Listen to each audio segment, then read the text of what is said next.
Hey, what's up guys, it's Sadis, one half of the Horror Highway. Sorry for introing this video. I just wanted to say that this rewrite of this specific story I found on the 4chan original Creepypasta list, and it's not the same one that Fire_Mario_fan rewrote. It's similar, but it's not that one. That one has to do with a different Mario game as opposed to this one. So I'm assuming that this rewrite of the story comes from 4chan itself, since it comes from the 4chan original Creepypasta list. So yeah, I just wanted to clear that up before the story starts. Anyways, on to the story. People talk a lot about the concept of hidden gems. Now, I know, in this day and age, the term has been beaten like a dead horse. Every single piece of media that has ever existed has been called a hidden gem at some point in time, regardless of how hidden it actually is. Still though, regardless of the word's misuse, I think everyone, at the very least, has one thing they absolutely love, that only them and a handful of people know of. For me, I happened to find my own hidden gem yesterday. It was Good Friday, and as classes weren't held that day, I decided to make my parents proud by mindlessly browsing my Mario forum in my cramped dorm. The discussion on the forum itself isn't that good, to be honest.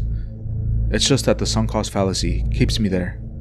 Anyway, as I refresh the page to see the latest response on how we have a moral obligation to assassinate Nintendo employees, a new post ends up catching my eyes.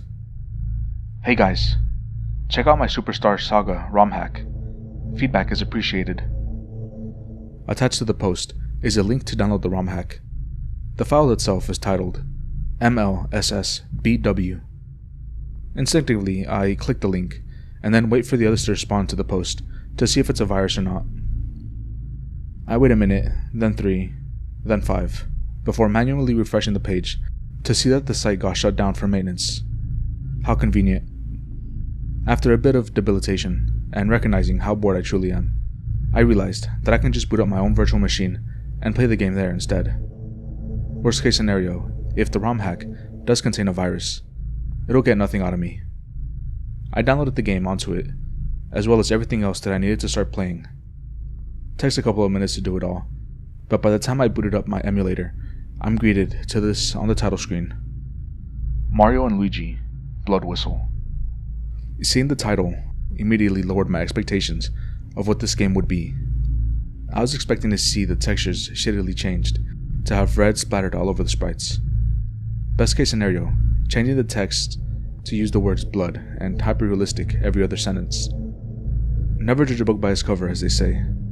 Turns out that in spite of the game's less than stellar title, the ROM hack is genuinely stunning in its quality. Updated sprites, a new storyline with interesting mechanics, and engaging gameplay.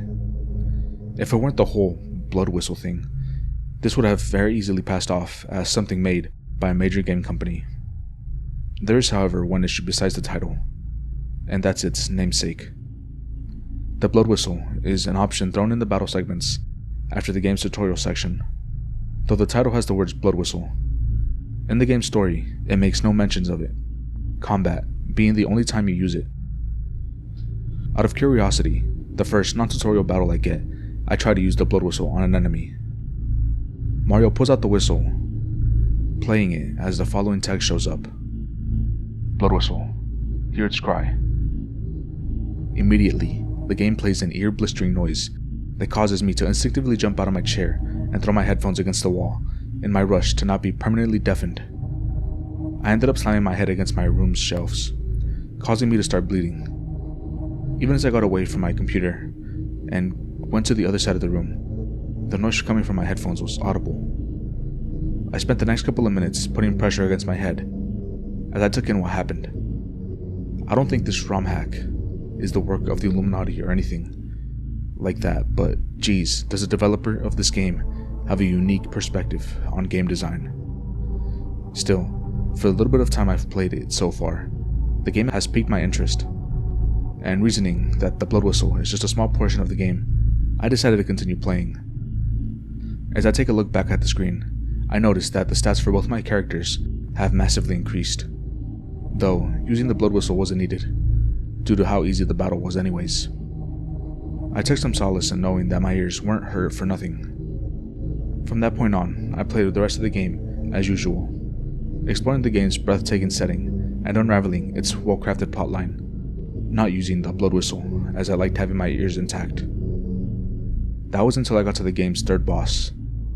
Initially, I tried beating it a couple of times the normal way, but no matter what I did, I couldn't even get him down to half health.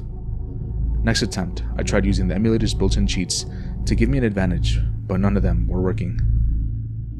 I eventually decided to just use the blood whistle during the fight, taking off my headphones and muting the game's audio, so that it wouldn't kill my ears again.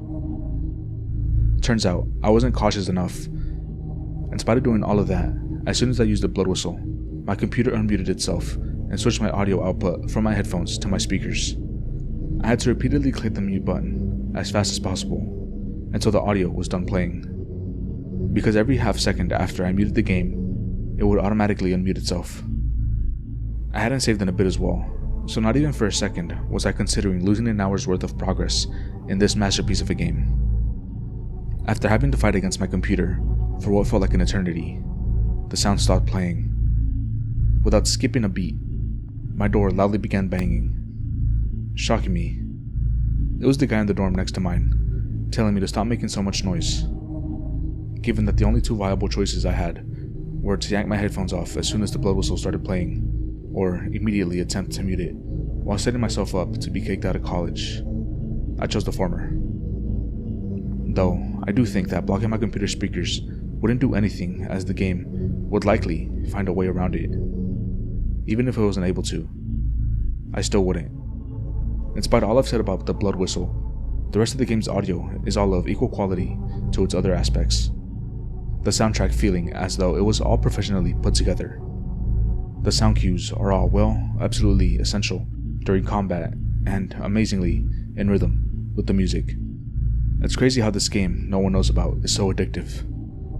After beating the first boss, I decided to check back on that Mario forum to see if anyone else was enjoying the game as much as me.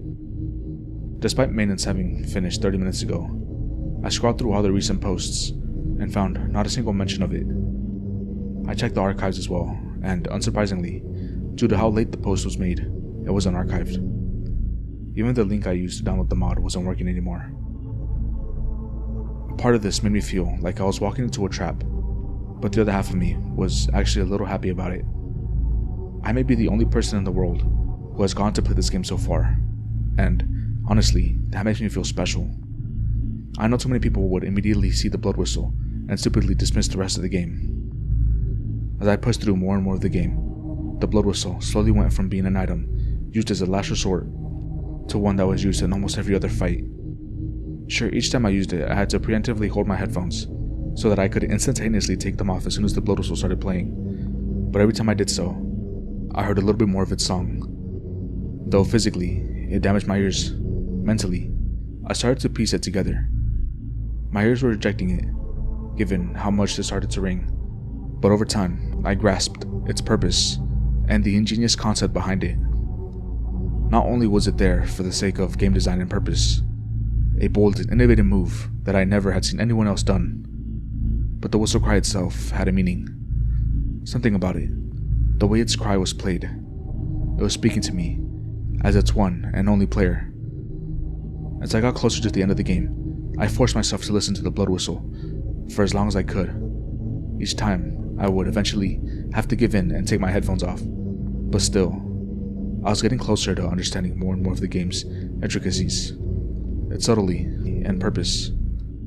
As I beat the game's final boss, I sat there thinking over this perfect game, this hidden gem I had just played. I wanted more. I needed more. Not just because of how excellent the game was, but also because of the blood whistle.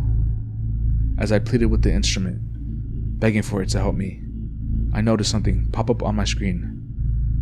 New content has been unlocked. I checked my world map and noticed that there was a new quest, an entire second storyline waiting for me to complete. The blood whistle had answered my prayers, my request to continue living in Nirvana fulfilled. Since that moment, I decided to stop being a cheater by taking off my headphones whenever the blood whistle plays.